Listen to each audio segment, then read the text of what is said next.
Anzi vatengesi varurawo man, varura vatengesi. I think ndisiri kuzvi tikuda kuti vatengesi varura, because if we deal with them decisively vanochiona. You'd say right makadi maZimbabweans mkoma muningina aripo maponga muripo. Before I start saying anything, let me repeat myself clearly. I want people to really understand. I'm repeating this for the second time. Right. Pana blaza anonzi tererai midzi. Lekaini muze first and last. Ndamboda kumbloka, but I'm not going to block him. Because Mr. Midzi, let me be clear to you, my brother. Vachangirai vari vapenyu dai varipo vaikutaurira. But vachangirai unfortunately is no more. But the MDC ine vanhu vaivepo when I came to the UK 2008. Your leader 𝗍𝗵𝗺 was still in the MDC. Vana President Chamisa vanga vari MDC, vana Biti vanga vari MDC 2008. Enda kuma leaders MDC ese unovabvunza kuti pane here munhu MDC akandibatsira kuuya kuUK, kana kuti akandikwidza ndege kuuya kuUK, kana kuti akandipa sendi MDC, kana pane munhu MDC akandipa sendi rokwira ndege kuuya kuUK, kana kuti akaenda kuhome office kuti unza 𝗍𝗵𝗺𝗲𝗀𝗃 kuUK. Let me be clear to you. I came to this country ndega andina sendre MDC randakadya kuya kuUK, andina kuunzwa neMDC kuUK. Right. Ndoda kuti ubate papo blaza anonzi tererai midzi. Anotaura nonsense. Anotaura kwasina kuswera. Usade kunyepera kuziva usingazivi. Andina kuunzwa neMDC kuUK. Wazvinzwa? Zvaunofamba uchinyora pamaFacebook pangu uchitira kuti hanzi wakaunzwa neMDC kuUK, ask anyone ari kuMDC kana pane one munhu akandibatsira kuuya kuUK weMDC. Andede. Don't just write nonsense uchifunga kuti hanzi uri kunyora unoziva. Handina kuunzwa neMDC kuUK. Handina kuunzwa neMDC. And MDC haitomboziva ndiri kuya kuUK. Kana wakabvunza ndakaya kuUK rini, they don't even know. Andede. Handina kuunzwa kuUK neMDC. Iwe kana wakaunzwa neZanu, handina kuunzwa neMDC kuUK, ndakauya ndega. Ndakauya ndega, handina kuunzwa neMDC kuUK. MDC yakandoona ndakunoku. MDC yakatoshamisika kunzwa ndakuUK, handina kuunzwa neMDC. Handina kuunzwa neMDC, ndakauya ndega. Saka it's just a clear message I'm sending munhu anonzi tererai midzi paFacebook. Kuti usanyora uchifunga kuti hanzi 𝗍𝗵𝗺𝗃𝗃 akaunzwa neMDC kuno, ndakauya ndega. MDC yakazondoona ndakuno. They don't even know how I came here. Andide. Sorry guys. I'm just telling this guy to buckle off my account. And asataure zvasina kuswera. Achinyepa kuti hanzi 𝗍𝗵𝗺𝗃𝗃 akaunzwa neMDC, handina kuunzwa neMDC muno. MDC iripo ina vanhu vamwe vazvirema yakadi kuunza zvirema kuno. Ina vamwe vanhu vakaurayirwa hama yakadi kuunza vanhu ivavo. Usade kunyepera vanhu, uda kunyepera kuziva usingazivi nai. Ndiwe munhu wanipa hasha iwe, ndiwe munhu wanipa hasha. Anyway, ladies and gentlemen, regai tiite get into what zvandafambira. I don't want to take long. Hanzi let me be yourself. Don't worry guys, don't worry. Indozvimirira. One person anozvimirira. Anditsvage mamercenaries ndega ndotopedzerana. Andimona musanyanya ndityira zvenyu. Musandityira. I'm ready for anything. I've been ready since I was born. Andimona. Ndikada kutaura the way I was born, ndopanozoona kuti ndakaberekwa ndinazvo. Saka kuna kwandozofamba ndichitya nyinda chikamwe munhu. Andimona. Let me go straight into what I want to discuss. Ndozvimirira musanyanya ndityira. Zvikaoma, I get into the thick of the things alone. And I've been doing things alone. Hakuna kana munhu akamboya achindibatsira kuita zvakati. Do my own things alone. Handini maona. Munhu ndiye andozoya kuzoda kupindira pane zvanenge nchiita. So don't disturb me. Because zvandoita inini ndiri munhu ari clear on things. Handini maona. I listen to everyone. No matter how painful it is, I listen to you. Handini maona. I acknowledge my good points. Ukauya pano pa Facebook une my good points, I acknowledge them. But don't take advantage. Don't take advantage. I don't even take sides. And I don't even hide it. I'm a bona fide MDC supporter. I don't even hide it. I don't even hide it. I'm a bona fide MDC supporter. And saka ukauya na good points, I acknowledge them. But ukauya chida kundiprovoka, I deal with you. Because anachandoochka. And murunzo. Inini I admit. And ukata zvakanaka, I admit. But ukada kuita zvekuda kuonererwa, munhu andira hanzi wakaunzwa neMDC. MDC aitozivi ndakauya sei kuno. They were even surprised kutondionawo. Even election rigging video yandakaita, they were even surprised kutongoionawo. Vakangoionawo sekuona kwawakaita iwewe. They don't even know how I came to the UK. Saka don't write rubbish utaura hanzi munhu hanzi wakaunzwa neMDC UK. Wazvinzo. Kana kune wakauya neMDC UK ndakatoshamisika kuti kune vanhu vaitonzi vari kunyorerwa matsamba nanakomichi vachinzi 𝗵𝗺𝗺 asylum iko kana unyorerwa tsamba nakomichi nini. Handina munhu weMDC akanyorera tsamba kuti 𝗵𝗺𝗺 asylum kuUK. Uri kunzwa? Anoona. Saka vakada kufunga kuti ndakaunzwa neMDC kuno. MDC iripo, mapaperwork MDC iriko, endai munobvunza kuMDC. Kuti ndimakaendesa munhu kuUK, ndakauya ndega inini. Handina kuuya nemunhu. Zvangu ndozviitira ndega. I don't consult anyone, I do my own things ndega.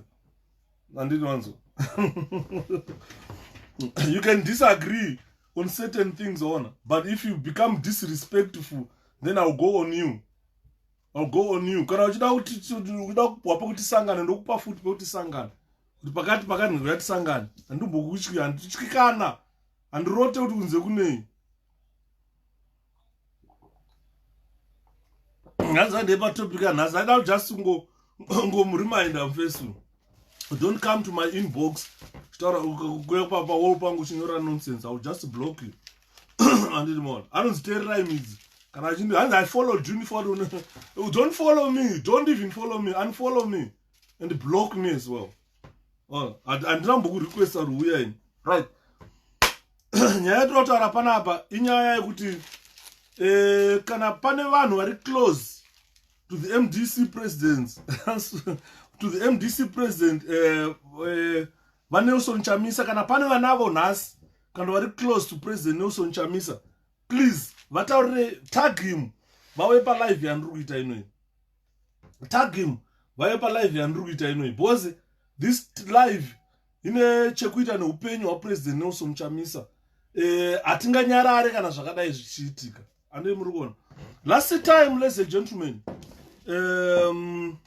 𝗔𝗵𝗺𝗀𝗃𝗃 yakaburitsa an article last time, which I'm going to do a read on that article. Article ipapa 𝗔𝗵𝗺𝗀 yaitaura nezve Twitter account yanga yakanzi France Al Rasak. France Al Rasak yanga iri Twitter account yemunhu aitwita ameno kuti Twitter account, but I believe this Twitter account yakacreatwa nemunhu. It's either from the military defense or either from the CIO, because information that I have today is linked to that account, what that account was saying. And it's so dangerous kutrega kualeta President Nelson Chamisa kuti izvi ndo zviri kurongwa. And the plot has thickened now. Plot has thickened. So I'm going to do a reading of this account, of this article. When 𝗔𝗵𝗺𝗀 did this, when Simba from 𝗔𝗵𝗺𝗀 did this article, ndakangoti blazu yanenge anongo mozazvo zvokuti hatinyanyowirirana naSimba kuZimai, hatinyanyowirirana because tinokrasha pane most of his articles we crash because Simba anozonyanya kuti bvuchokwadi chakawandisa waona. Saka isu tinoda kuti Simba chitipa evidence. Saka Simba sometimes anoda kuprotecta vanhu vanomupa information. Haazotauri anditi waona. But apa nhasi ndo pandazobhelievha kuti no, uyo blaza anonzi Simba wekuzimaika anoziva and ane correct information, anonzwa information. Ndangomusendera message ngati haano blaziwa wakapenga iwe.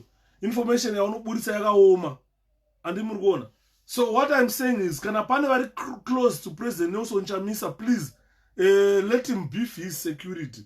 Because the information that I got this morning, information is nakumira zvakanaka. Yekuti this plot has thickened, ladies and gentlemen. Saka nyaya pano ndeyekuti when Zimai did this article, vakatanga kutaura nezva Richard 𝗣𝗿𝗄𝗏. Vachitanzi 𝗣𝗍𝗏 was killed by a newspaper article, literally in 1983.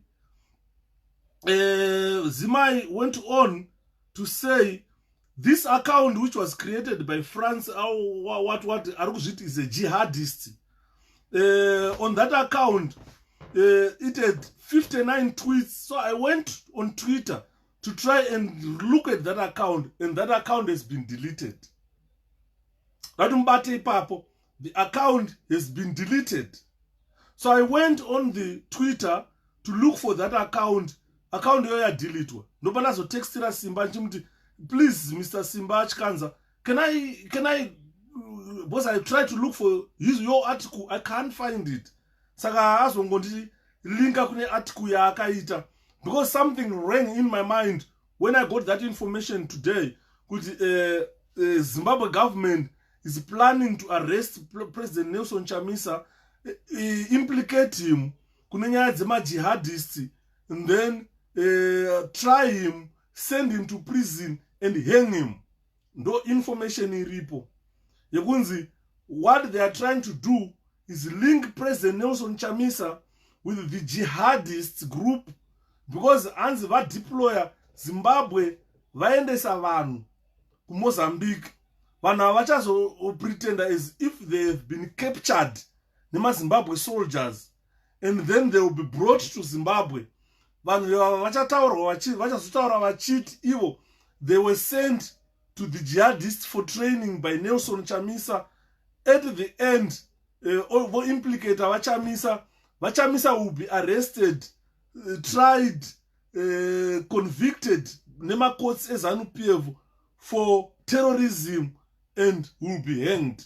No information yatawana nazi. No information yatawana. Saka ndo pandazove interested to know, could okay, there are people sent to Mozambique, vachazoterwa neZimbabwe National Army, vanhu vachazokepchwa, vakepchwa, vachitakatumwa naChamisa kuya kuzotraina kuno as jihadists kuti tizorwisana neZimbabwe government, and those people will be like taken for questioning, vachibvunzwa, vachitaura nezva President Chamisa, voita implicate vaChamisa ndo vakatituma, and vaChamisa vosungwa, voendeswa kukoti, votongerwa rufu, vaChamisa voenda vonourawa. Ndo information atawana. Saka ndiri kutaura kuti please vari kuZimbabwe, ndakanzwa vaChamisa vachitati God is in it. This is not a joke. This is not a joke. Saka pandapuwa information iyo ndabva ndati rega ndimhanye ndinoona Twitter account yacho. Ndasvika kupinda paTwitter, account haisipo yakadelete. So ndati vachikanza imimi ndimune Twitter, ndimakambotaura nezve Twitter iyoyi, because zvaringa in my mind nasi kuti pane something chikuda kuitwa. Saka ndabva ndamhanya quickly to look for that Twitter account. Ndaishaya Twitter account yacho, it was deleted. Saka luckily Zimai, they've got some tweets which they posted on their website paZimai. Saka ndo pandakapandiri izvozvi pa tweet website iroro. Chirega itoongorore kuti Twitter account yakanga yakambomira sei iyoyo.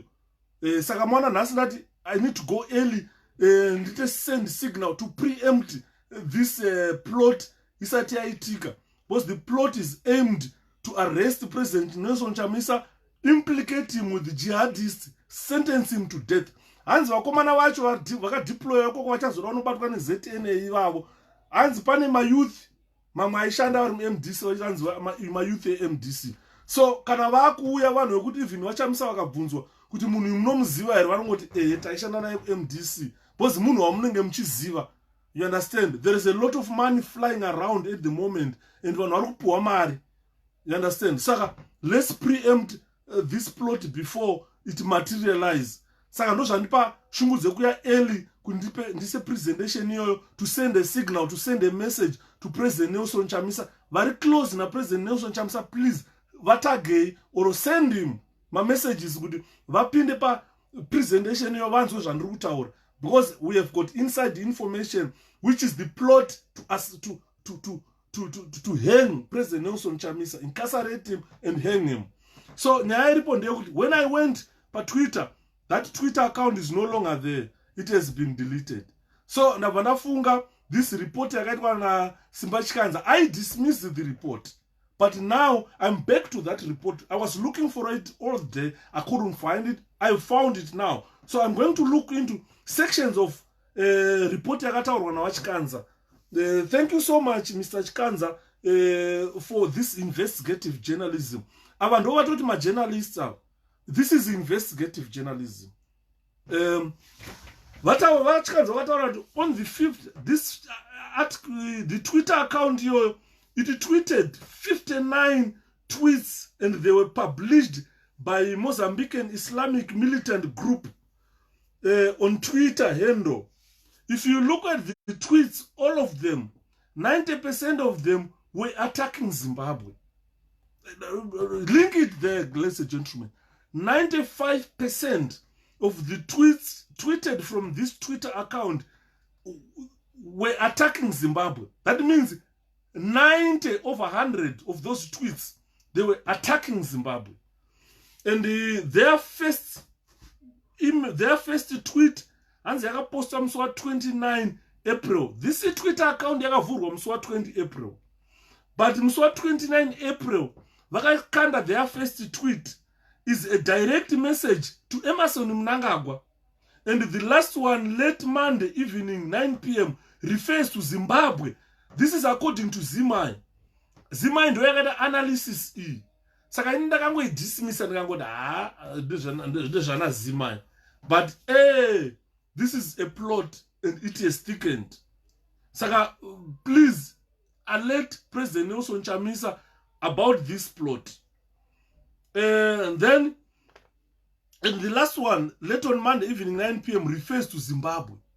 Why are these terrorists so obsessed with Zimbabwe, beginning with their first tweet to the end? You understand? If we don't, I don't deny that there are jihadists fighting in Mozambique. I don't deny that. I've spoken to one of the people at Mozambican. I can even tell you here, guys, we need help. Can Zimbabwe come and help us? People, children are being slaughtered.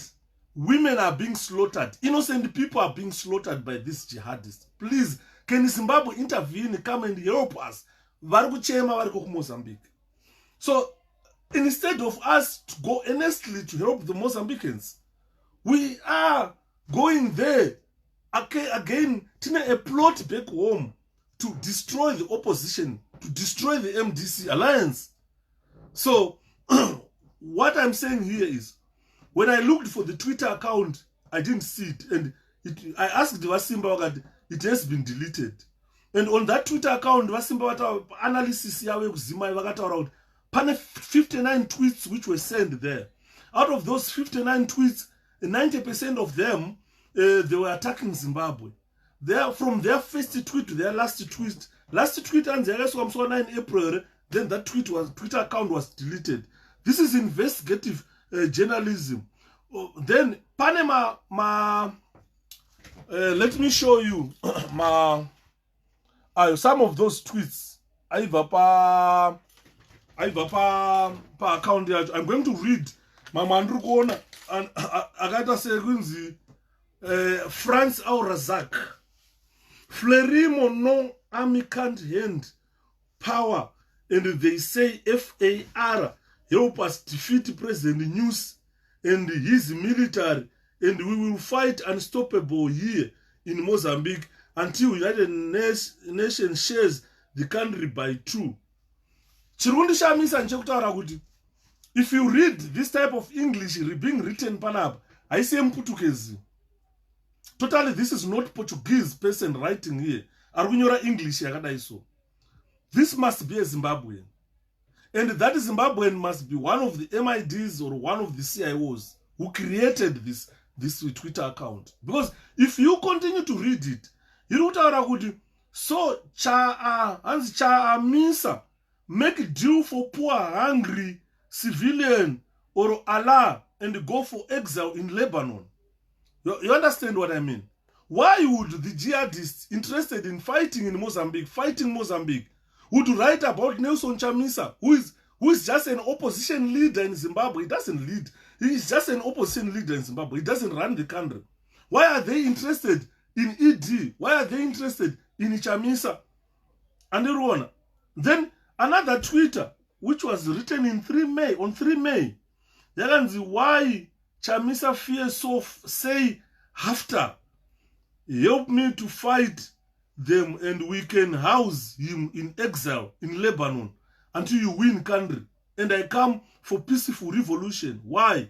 He must man up because civilian of Allah is dying of hunger and the military still and can't hand over power unless defeated. You understand what I mean? Ukada kuona kunyepera kuda kuchikora kachirungu kuita kuti aite kunge mosque kana kuti aite kunge jihadist. These people are not jihadists. This is the work of CIO. Then we go on. Why Zimbabwe black men is poor and running all over to Chinese yellow man countries to be slaves? It's because of army. Something of that sort. This account can be forensically retrieved. This account can be traced. It's easy. It's easy. This account can be traced. We can even write to the MI5, FBI, and so forth. Because where these Twitter accounts are kept, I think it's a server in America. We can write there and pay a certain fee for them to track this account, and we would know where this account was opened and was being operated from. I think I need to follow up this account with the Twitter to say, look, this is terrorism. And when it's terrorism, FBI or an MI5 must not leave any stone unturned. Because where this thing is given, and give us name account. Name account is France, France. No, AL, which means AL. No, RASAK, Rasak. It's France Al Rasak. Not the name of the account in the Panab. Sakayaganzi, Yagafuru Yachinzi, 𝗤𝗏𝗺 Al Rasak. 𝗤𝗏𝗺 Al Rasak, I think. So this is the Twitter account which has been tweeting about attacks on Zimbabwe, tweeting about attacks on Emmerson Mnangagwa, but these people pretend to be fighting in Mozambique. You understand? Why would they be interested in fighting Mnangagwa, interested in fighting Zimbabwe government? Why? Because if they were fighting news, these tweets were supposed to be talking about news. But why always Mnangagwa, Chamisa, Mnangagwa, Chamisa, Mnangagwa, Chamisa on 90% of the tweets? This raises eyebrows. With the information that we got today, it links to this information. France Al Rasak. Rasak yacho ina S. Ina S. Not Z. Ina S. RASAK. That's the Twitter handle. Rasak yacho ina K. So the Twitter account there, Al Rasak, it was Padabazima, it was created in 29 April 2020, well in advance of Mnangagwa's visit to Chimwenje. If this group is genuinely Mozambican, not from Zimbabwe, then I'm Russian by birth. Correlation of timing, as well as the desperation to build the economy, Then, one possibility here, malicious. I'll talk about this later on. Let me go into the other issues that were created by Zanu PF. They want to create the same scenarios that they created around 80s. Like the scenario of 𝗣𝗿𝗀𝗲. It led to killing of 22,000 𝗣𝗿𝗲𝗲s. But this was a fictitious 𝗣𝗿𝗲𝗲 who was created by Zanu PF, who was created by these same people who are creating this account. I'm going to talk about Ndabaningi Sithole and the same plot that is being used by Zanu PF to say, look, they need to arrest President Nelson Chamisa, they need to send him to court to try him for terrorism, sentence him to death, send him to the gallows and hang him. This is just mere punishment for refusing to legitimize the rule of Emmerson Dambudzo Mnangagwa. So what I'm going to do here is the same plot that has thickened, ladies and gentlemen, is the same plot that we saw used against Ndabaningi Sithole. Ndabaningi Sithole was the founder of Zimbabwe Liberation War. And the liberation struggle, it was founded by none other than Ndabaningi Sithole. And Ndabaningi Sithole is a true father of Zimbabwe. Ndabaningi Sithole was accused for creating an army yaishanda neRenamo yainzi Chimwenje. This is the same plot that is being used by Zanu PF today to say vachamisa vatumira vanhu kunotrainwa nemajihadists so that they can topple Zimbabwe government. This is exactly the same plot yakazopa kuti mudhara Ndabaningi Sithole vaendeswe kujeri vachinzi ivo ndo leader wegroup rainzi Chimwenje. Pavanhu vaive muchimwenje macho vaSithole vakabvunzwa some of the people who were there and admitted that he knows them. And one of the guys there was his bodyguard. You understand? So it means these people were approached, given money, sent to Mozambique, captured by the Zimbabwe army, brought back into Zimbabwe, tried and sentenced to prison, just to Ndabaningi Sithole. This is the same plot that they are using today. And the information yatinayo vakutonzanzi vanhu vacho vakatoenda among the people vakaendeswa ikoko and pandoende vamwe prominent MDC youth vatotoziva who are just gonna be upheld or apprehended by the army, brought back into Zimbabwe, tried and implicate President Nelson Chamisa. So we need that plot exposed as early as possible. We now know what you are plotting, what you are planning. Saka isusu ndatoti andirege kuita live on this information because mbana atondipa information atotara blaz please mungataura ndourawa. Don't worry yanga, I'm not going to say your name, but let me just go live and warn President Nelson Chamisa to beef up his security. Ndo zvauda kuitwa izvozvo kuti vakufunga kuti mbana uyu atinetsa, let's kill him now. Anditi maona saka politics dzekuurayana idzodzo Zanu PF dai yambodzimira bo Zimbabwe hakuna kwainoenda. Saka group rainzi Chimwenje, I'm going to talk about group rainzi Chimwenje rakaimplicated vaSithole kunzanzi vaSithole is the leader of Chimwenje. Right, this group first entered prominence in mid-1995. Leader of group racho ainzi 𝗵𝗵𝗺𝗲𝗀𝗃, who was former Renamo general. Who was former Renamo general ainzi 𝗵𝗵𝗺𝗃𝗃, ndiye akakari leader with this group. Chimwenje were also trained by Renamo. Chandinetsa inini, when I was looking for this information, this guy was dismissed in Renamo. And he came back to Renamo, but initially the guy was dismissed. This was a clear plot to implicate Ndabaningi Sithole. Right. Aspects of Chimwenje's ideology were not remained unclear. They were not unclear what Chimwenje was for, what they were fighting for. It remained unclear. Unclear.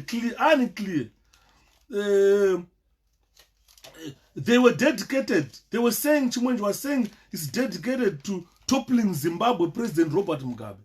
And today, we have got these people sent to go and pretend as if they were trained by jihadists, saying we are toppling Emmerson Mnangagwa. This is the same plot. This is the same plot that they use against Ndabaningi Sithole, and they want to use the same plot against President Nelson Chamisa. The group retained some ambiguities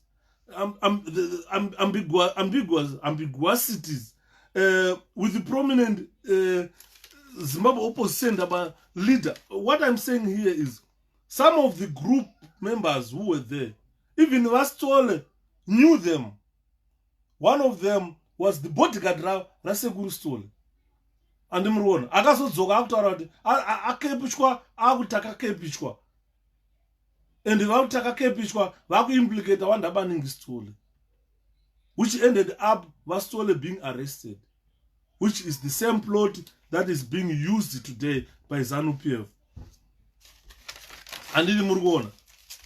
Saka so in 1995, Sithole was arrested on suspicion that he was involved with the Chimwenje plot to assassinate Robert Mugabe, which is the same plot that they want to use today.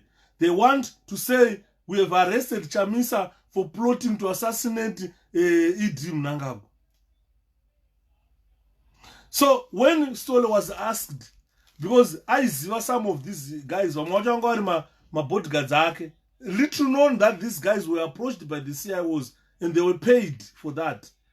Ndabaningi akabvunzwa akati uyanga ari bodyguard rangu, uyanga ari youth wangu ndowaziva komana. You understand? So the people around President Nelson Chamisa, President Nelson Chamisa must be very careful. Must be very careful, because some of the youth what they are prominent MDC youth. You know, people are disgruntled. Someone was asking me why people are disgruntled. A lot of people now what's married nana 𝗔𝗿𝗿𝗀𝗀𝗃𝗃, and as Chamisa kuona vana youth yo yaka ichitoendeswa nana Komichi nana Munzora. So what they are fighting to is just to have President Nelson Chamisa arrested, incarcerated, sentenced to death. 2023 vachamisa vorega kukondesa election. No plot iripo semaonero andaita. Saka tikutaura isusu vachamisa has to be very, very careful. Chimwenje militants were believed to train on Mozambican soil across the border. And these guys who have been sent, they are believed to receive that training ku Mozambique, vachitraina jihadists to come and topple Zimbabwe government. And pavachanzi vakepichwa pacho, vachanzi ivo vakatumwa naChamisa. Adiri maona. So the issue of Yana Chimwenje, it was discussed per regional level, but what is happening. But even the SADC yacho regional,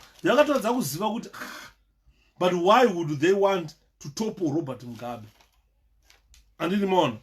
So around August 1995 or 6, Chimwenje guerrillas, including 2 Zimbabweans, the plot, how it was like. Pakabatwa ma gorillas ayenzi nde Chimwenje. Pama gorillas yo pavene 2. I'm going to name them. Pavene 2 Zimbabweans. Pavene 5 Mozambican nationals who were captured ipapo by the Zimbabwe army. Vakomana, they were sentenced to 16 years in prison. But in prison, ndakavatsvaga nakuvaona ndakavashaya. 1996 I couldn't find these guys. But pandakapinda basa vaifana kuramba vachirimo mujeri.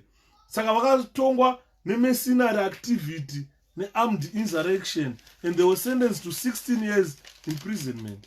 Apa kuri kungoda just kubata Ndabaningi Sithole.